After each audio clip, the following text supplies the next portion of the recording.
खाटू श्याम जी की कथा। खाटू श्याम को भगवान श्री कृष्ण के कलयुगी अवतार के रूप में जाना जाता है। ऐसा कहे जाने के पीछे एक पौराणिक कथा है। राजस्थान के सीकर जिले में इनका भव्य मंदिर स्थित, जहां हर साल बड़ी संख्या में श्रद्धालु आते हैं।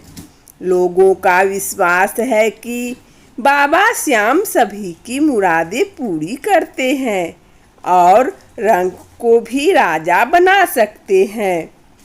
कौन है बाबा खाटू श्याम? बाबा खाटू श्याम का संबंध महाभारत काल से माना जाता है।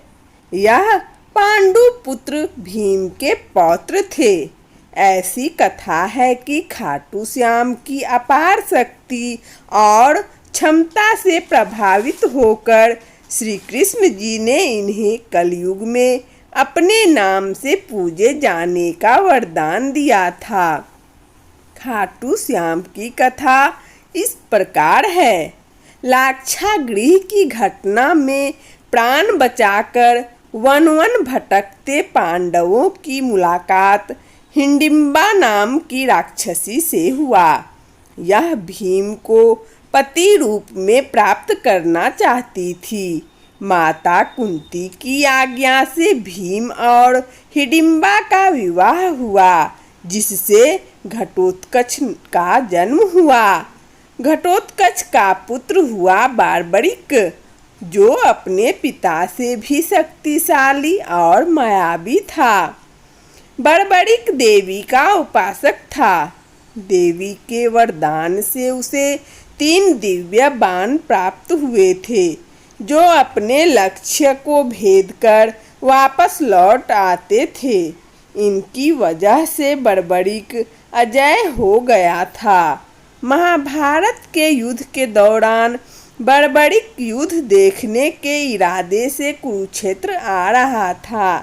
श्री कृष्ण जी जानते थे कि अगर बर्बरिक युद्ध में शामिल हुआ तो परिणाम पांडवों के विरुद्ध होगा।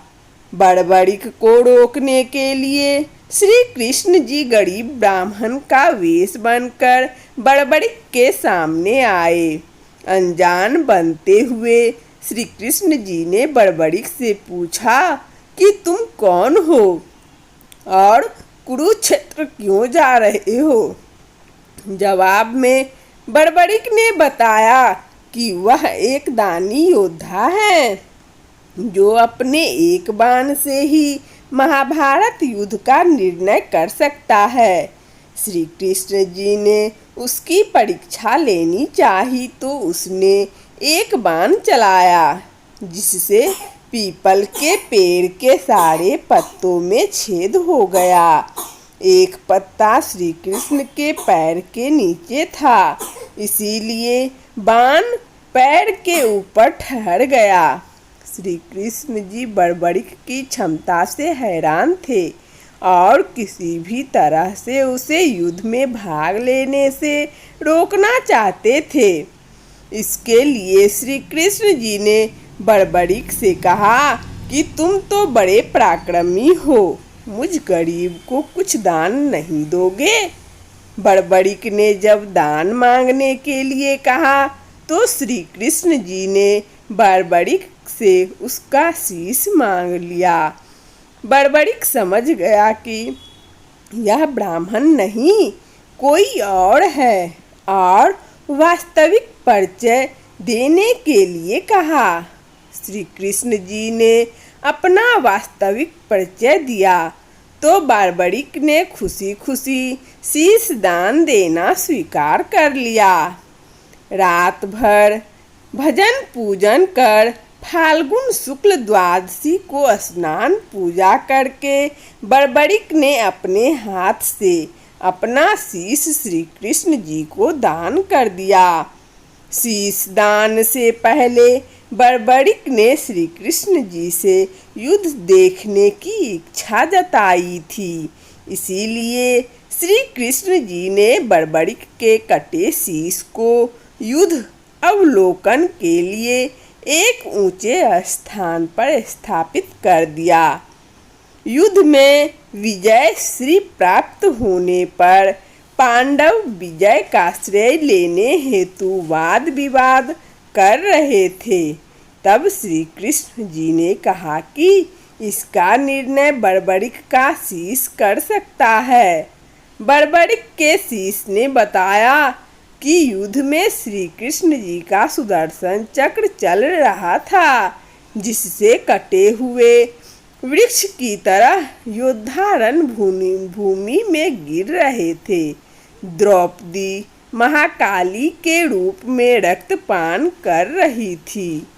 श्री कृष्ण जी ने प्रसन्न होकर बर्बरिक के उस कटे सिर को वरदान दिया कि कलयुग में तुम मेरे श्याम नाम से पूजित होगे।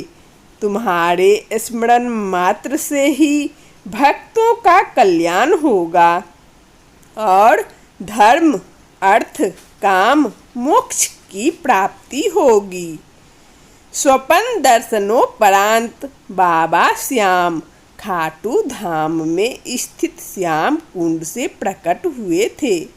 श्री कृष्ण विराट शालिग्राम रूप में संवत 1777 से खाटू श्याम जी के मंदिर में स्थित होकर भक्तों की मनोकामनाएं पूर्ण कर रहे हैं। वंदना स्टोरी चैनल में इस भक्ति कहानी को सुनने के लिए आप सभी श्रोताओं एवं बंधुओं को बहुत बहुत धन्यवाद। यदि हमारा यह खाटू श्याम जी की भक्ति कहानी अच्छा लगा हो तो कृपया लाइक और सब्सक्राइब अवश्य करें और यह कहानी मनोकामना पूर्ति हेतु एक बार अवश्य सुने और कमेंट में जय श्री खाटू श्याम बाबा हारे के सहारे शीश के दानी बाबा अवश्य लिखें। जय श्री खाटू श्याम।